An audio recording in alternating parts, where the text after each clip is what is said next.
This is the part where we all get to express ourselves when it comes to sex, dating, relationships, and perhaps also mental health.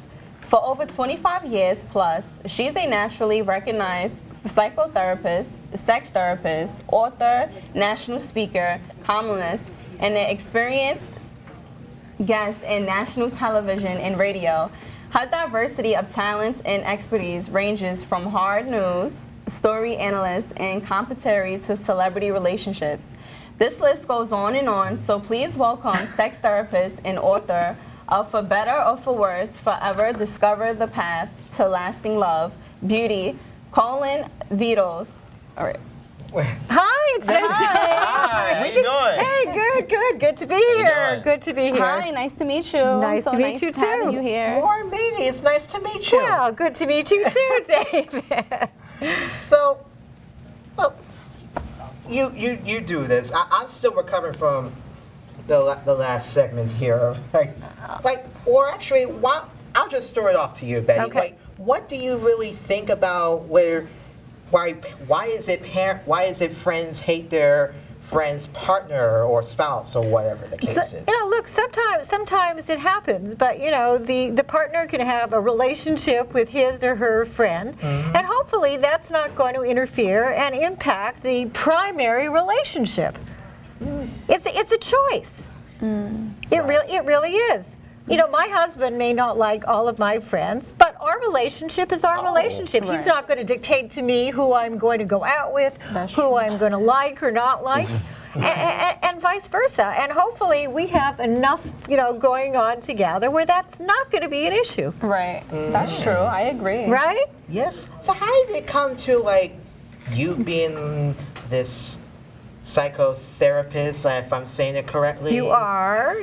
Sex therapist for over 25 years. Tell us about that, too. Well, I have to tell you a cute little story. When I was about 7 years old, growing up in Winnipeg, I'm Canadian, my parents, they brought me a transistor radio. Now, I don't know how I discovered this radio show, but every Sunday night, at midnight, there was a show called Ask the Pastor, and it was a call-in counseling radio talk show. And as a little kid, my dream was to have a call-in counseling show, and then later on, I would read Dear Anne and Dear Abby in the newspaper, and I wanted to be a columnist. So for me, there was never really a decision about what I was going to do.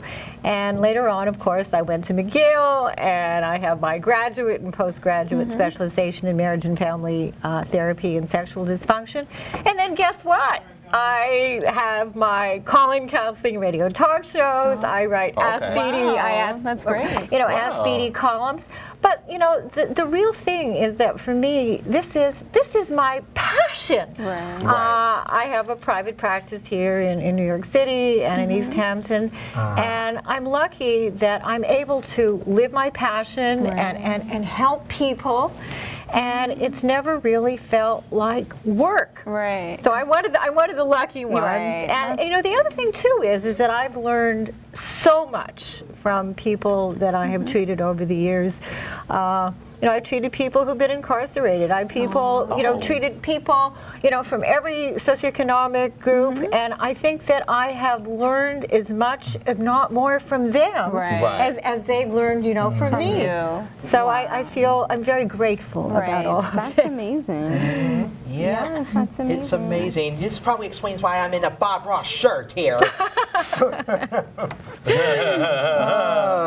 He's painting me already on my stomach here. Well, it's like... No. Oh, I'm so sorry. No, go ahead. No. So how long have you been doing this? Oh my God, it's been... Oh my God, I'm sorry if I offended you. I started when I was born. No, I've been doing this for over 45 years. Oh, Yes. God bless you. And I love it as much today as I did when I began. But you were saying something really important about relationships, and I really need to weigh in on why we are having the issues that we are having. Yeah. And for me, I like to talk about good news. So there are three things that each of us really need to do if we are ever going to want to have a successful relationship. So, number one, you want to hear this? Number one. Let me hear Okay, this. each of us really does need to be in a good place emotionally, psychologically, psychiatrically before we are ever going to be able to have a healthy relationship with anyone. So, we need to be okay. Right. And the relationship then is the icing on the cake. We need to be the cake. The relationship is the icing on the cake. Right.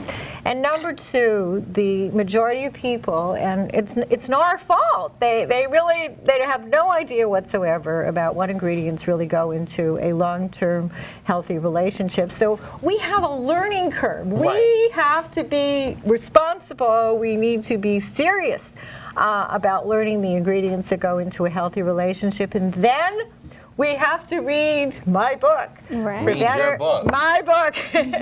For better, for worse, forever discover the path to lasting love. And I did research with 450 people in the Boston, Connecticut, and Providence areas, and I developed a 10-step formula that teaches people how to assess who's right for you and who's wrong for you before you commit. And it's kind of like having me in your purse or your wallet, really doing a diagnostic assessment. And the surprising news for me when I did the research was that it takes really close to a year to find out who somebody is and isn't. And initially, all we can really say about people is that this person appears to be great, appears to be trustworthy, appears to be, and we really have to play out the points of the match. And I'm a tennis player, so you can't really short circuit the process. And then, it's really important that we realize when we need to exit, when we need to stay in, and it's a learning curve for all of us, and there aren't any shortcuts. There really not. Right. Wow, that's very interesting. So how would you know, like, if a person is right for you before you even? Yeah. How would you know? Well, you're looking at a number of different things. For example, as you mentioned, communication and problem solving, as unsexy as those concepts are, those are the concepts that really do make or break a relationship. Okay. And you want somebody who is going to treat you well, and that's what I call emotional intimacy. People who are caring and sharing and respectful, and I love you and are considerate, and these are things that you really need to play out before you're really going to be able to find out who somebody is or isn't. Substance abuse of any kind, for me, that is a real red flag. You do not want to live with somebody who has a substance abuse issue. And the thing is that if people have issues, it's not like you're going to throw them away. But my mantra is that people have to be willing to acknowledge and address and resolve their issues, whatever those issues are. Sex is really important. We are not doing well in the bedroom in America. In America. We are not. Yes. We are not. So again, we need to see, what is going on in the bedroom and out of the bedroom. I'm sorry to interrupt, but do you feel like that's a hard conversation to have with your significant other if the action is not going on? It is hard, and yet, like anything else, whether or not you're talking about money or whether you're talking about, any subject, there is a way that and a time that we have to find the ways, the words to say it well and say, darling, listen, there's something that I really need to talk to you about, and not when you're running out to go to work, and not and not when you're getting ready to go to sleep. So, finding the right words, and the way and the timing to say it well. And you're right, it's a tough subject. Yes. And yet, there are a lot of subjects that are tough, and if we can't deal with the tough issues in our life, we are not going to be able to have a long-term successful relationship with anyone. So that's where the communication and problem-solving piece that we need to identify in our partner is really important. And one last thing before I know we have to go, and this time goes so quick here, because in the book I was just reading here, he's mentioned about this is a dangerous game of cat and mouse for sure, and you won't end up with the cheese, because you mentioned the points about if someone is married to someone else, or if But it like, what got you into like comparing cat and mouse and someone ending up with the cheese here? Because you mentioned the steps here of being if someone's married to someone else or being with someone else here.